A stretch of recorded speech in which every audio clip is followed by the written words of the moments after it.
Welcome to another episode of Kampala Phone Thieves. I'm going to tell you a story of two different times my phones got stolen and I had no idea how. Story time. So first time, I started from Mengo. So like I would come through City Square, slope down through Gazaland, and then connect to Namirembe Road, and then up go to Mengo. Yeah.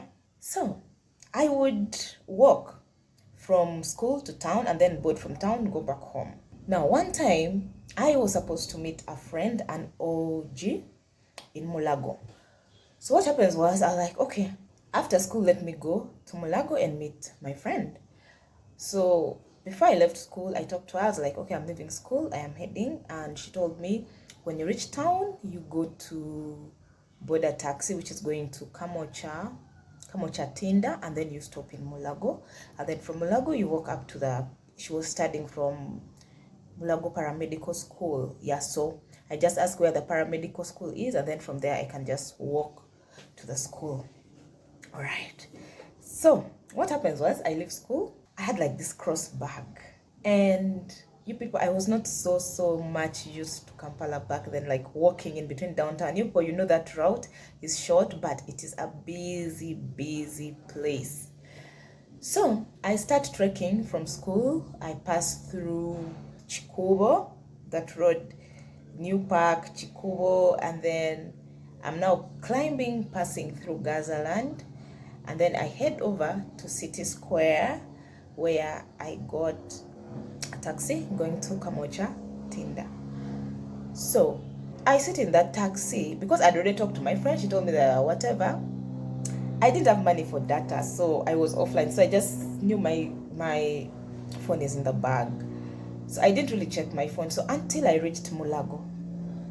Now I've reached Mulago, so I was now trying to call her. Hey, you know what? I've now reached the stage. I'm heading towards the paramedical school. I check my bag.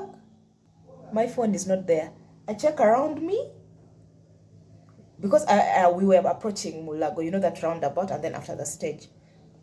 I check around where I'm seated. My phone is not there. I check my bag again. My phone is not there. Guys, the phone was in the bag when I left school. So how that thief stole my phone, like opened my bag, closed it, took the phone, I don't know up to today. So I just came out of the taxi. I was confused. I didn't know what to do. But anyway, I walked through paramedical. I went and I asked, I was like, where's paramedical school? And then when I reached in the compound of the school, I asked some random person. I'm like, do you know so and so? My phone got lost and I can't figure out how to communicate to her. Meanwhile, she's this way calling my phone, which is off. So luckily enough, like that first gentleman I met, he's like, oh, she's in my class. So she's in my class, but I don't have her number, but I know where we can find her possibly. So we start looking for her. guys, I'll never forget that day. That was the first time my phone got. So after that phone got stolen, I stayed for like a week without a phone. So one of my uncles offered to buy me another phone. So he buys me another phone. So when he buys me that phone, I used that phone for quite a while. Like I used it for like some months, like 3 months or 4 months. Yes, 3 or 4 months. And then another day again, I am from school. So I have a colleague who like used to have like a bike. He would go to school by bike. So that day he told me he's coming towards the industrial area so he can drop me off at, what is that, Electro Commission? Yes, from Electro Commission, aka Centenary Park. That place was called Centenary Park. So I was like, okay, cool. And then I continue this side, Nakawa. So my friend dropped me at exactly Centenary Park, and from Centenary Park, I'm now getting a taxi to stop me to where? To ShopRite Lugogo, because that's where I stop. And then I enter a taxi. Guys, I had my phone in my hand, like in my hand. I entered the taxi, but I sat in front. So when I sat in front, I had my bag like my laptop bag like this. Thank God that day I didn't have my laptop though, but I was carrying my laptop bag. So I had my laptop bag like this, but that bag had like a car. It had a section behind it. So the moment I entered the taxi starts moving. You guys, you know that from Centenary Park to ShopRite Lugogo is such a short distance. It's actually 500 shillings. It's such a short distance. As I am sitting, I'm not even well settled in the front seat. Someone is already seated next to me, and then the driver. So that the conductor taps my back. He's like, Nyabo, your door is not closed well. But he spoke in Uganda. He's like, your door is not closed well. Can you close it again? And then I'm like holding the door like this. My phone is still in my hand, by the way. Holding the door like this. And then he's like, you're not doing it well. Meanwhile, the taxi is moving. He's not doing it well. So what I did, I just put my phone in the back of the bag. And then like I turned to check what the hell is going on. I didn't know. So that just happened in like not even a minute. And then we are already in Cricket Oval. You know now Cricket Oval is close to Lugogo. So the guy just tells me, Tojabi Sobola, like you won't manage this door. You just move out. I'm like, okay. He didn't ask me for the money.